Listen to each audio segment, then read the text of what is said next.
Assalamualaikum teman sehobi. Untuk menemani istirahat teman sehobi, di video kali ini saya ingin update tanaman sayuran yang ada di halaman ya. Semoga setelah melihat tayangan ini, teman sehobi semakin semangat untuk berkebun di halaman.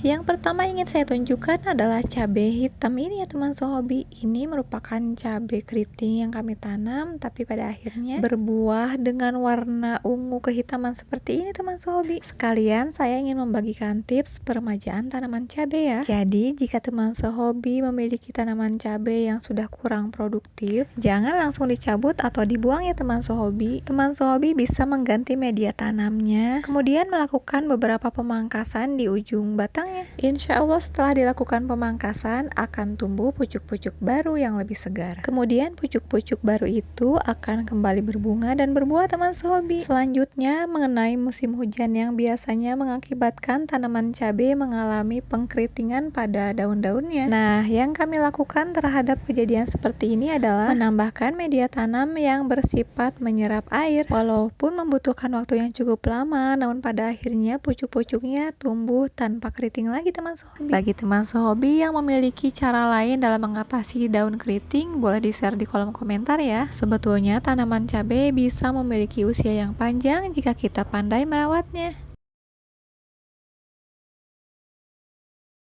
Tanaman berikutnya di sini ada tanaman terong hijau bulat. Ini adalah tanaman terong bulat hijau pertama saya. Lucunya, benih terong ini saya dapatkan secara cuma-cuma teman sehobi. Jadi ada seorang tetangga kami yang biasa menanam terong lalapan ini. Waktu itu sudah selesai masa panen, jadi terongnya sudah tidak produktif, sudah kekuning-kuningan, lalu dicabutin teman sehobi. Qadarullah saya lewat ketika beliau sedang mencabuti terong-terong tersebut, dan beliau menawarkan untuk mengambil terong-terong yang masih layak konsumsi. Dan sesuai tebakan teman sehobi, selain mengambil terong yang masih berwarna hijau, kami sekalian meminta terong yang sudah berwarna kuning untuk dikeringkan dan dijadikan benih. Masya Allah, Alhamdulillah setelah lama menanti, akhirnya sekarang terongnya belajar berbuah juga teman sehobi. Kita lanjutkan ke tanaman selanjutnya. Di sini ada yang masih ingat tentang tanaman pare yang saya tanam di bawah pohon ketapang. Sebetulnya nggak sengaja nanam pare sih teman sehobi, namun kebiasaan kami memasukkan sampah organik dari dapur ke dalam komposter, baik itu sisa makanan ataupun aneka biji-bijian. Dan tumbuhlah beberapa tanaman pare yang kemudian saya rambatkan ke pohon jambu merah serta pohon ketapang kencana yang sekarang sudah mulai rajin berbuah teman sehobi. Buah parenya bergelantungan seperti ini ya teman sehobi. Bagaimana, tertarik untuk menanamnya juga? Di kebun halaman kami ada juga sawi pahit teman sehobi. Sesuai dengan namanya, sawi ini memang memiliki rasa yang pahit. Tak hanya sawi pahit, kami juga menyemai sawi hijau di halaman rumah kami. Dan sepertinya ini sudah siap untuk dipindah tanamkan. Itu artinya kita harus segera menyiapkan media tanam baru. Alhamdulillah ya teman sehobi, selama musim penghujan, tanaman memang lebih cepat tumbuh. Ya, meskipun ada saatnya kita harus rehat berkebun karena hujan turun dari pagi hari. Tapi kembali lagi, karena kita berkebun di halaman, jadi kita masih bisa memantaunya walaupun dalam kondisi hujan. Semoga tak ada lagi tanaman cabai roboh karena tiupan angin yang begitu kencang. Oh iya teman sehobi, kami juga menanam tanaman seledri di halaman rumah kami. Benarkah tanaman seledri tidak suka sinar matahari secara langsung? Daun seledrinya mulai kekuningan setelah saya menempatkannya di bawah sinar matahari. Dan pastinya ini daunnya gosong ya teman sehobi, bukan karena sudah tua. Nah, sedangkan yang ini adalah daun baru setelah saya mengembalikannya ke tempat yang teduh. Jadi daun yang gosongnya kita buangin saja ya teman sehobi, biar pertumbuhannya lebih optimal.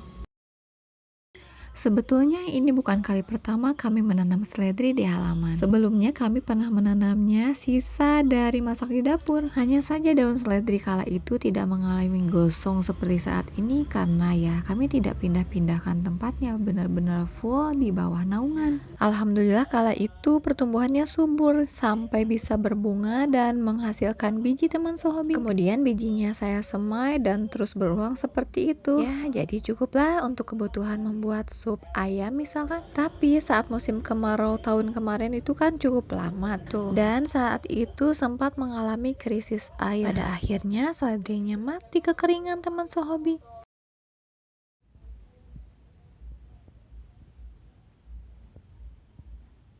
Nah, kalau tanaman katuk sudah tidak perlu diragukan lagi. Alhamdulillah pertumbuhannya selalu baik. Setiap kali habis dipetik, maka akan tumbuh dan muncul daun-daun barunya. Ujian tanaman katuk hanya di musim kemarau saja, teman Sobi. Biasanya ada ulat penggulung daun. Sebagian katuk di halaman malah sampai berbunga, teman Sohobi. Bunganya cantik dan memiliki buah yang bentuknya lucu seperti ini. Seperti yang sudah sering saya katakan, buahnya ini memiliki biji yang bisa kita jadikan benih. Tanaman sayur yang akan saya tunjukkan terakhir di video kali ini adalah lenca. Sekalian saya akan membagikan tips sederhana merawat tanaman yang satu ini. Buah dari sayuran yang satu ini biasanya dijadikan bahan sayur ataupun dijadikan lalapan mentah. Tak hanya buahnya, daunnya juga edible kok, teman sehobi. Nah, sementara perawatan yang kami berikan biasanya adalah dengan cara memetik atau mempruning bagian pucuk lenca. Ini dilakukan sebelum lencanya berbunga ya teman sehobi. Tujuannya adalah supaya lenca mengeluarkan banyak pucuk barunya seperti ini. Semakin banyak pucuk yang dihasilkan tentunya akan memberi peluang untuk menghasilkan bunga yang lebih banyak. Jangan melewatkan masa panen lenca. Jika sudah kehitaman, segera petik. Buah lenca yang sudah berwarna hitam pun masih layak konsumsi kok teman sehobi. Jangan pernah membiarkan buah lenca yang sudah kehitaman tanpa kita petik, karena itu bisa membuat masa produktif lenca menjadi lebih singkat. Jadi rumusannya, semakin sering kita memanen lenca, semakin rajin pula ia berbuah. Sekian yang ingin saya bagikan di video kali ini. Semoga memberi sedikit informasi, motivasi, dan inspirasi. Nantikan video-video saya selanjutnya. Terima kasih teman sobi. Wassalamualaikum.